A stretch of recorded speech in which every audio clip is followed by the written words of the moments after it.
దేవునికి స్తోత్రములు. మీ అందరికీ నా వందనములు. ఈరోజు దేవుని వాగ్దానము. యెహోవా యందు నమ్మిక ఉంచువాడు వర్ధిల్లును. సామెతల గ్రంథం 28వ అధ్యాయం 25వ వచనం. మహాపరిశుద్ధుడైన మన తండ్రి అయిన యెహోవా యందు నమ్మిక ఉంచువాడు వర్ధిల్లుతాడు అని మన తండ్రి మనల్ని దీవిస్తున్నాడు. మనం అందరం యేసును సొంత రక్షకుడిగా అంగీకరించి ఆయన కట్టడలను విధులను మనం పాటించాలి. అప్పుడు మనం అందరము దేవుని మందిరంలో నాటబడిన వారమై పచ్చని మొక్క వలె ఉంటాము. మనము నీతిమంతులుగా జీవించాలి.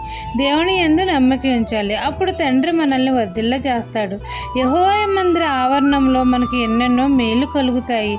ఆయన సన్నిధిలో మనం నిలిచి ఉంటే దేవుడిచ్చే ప్రతి మేలును మనం అనుభవిస్తాము.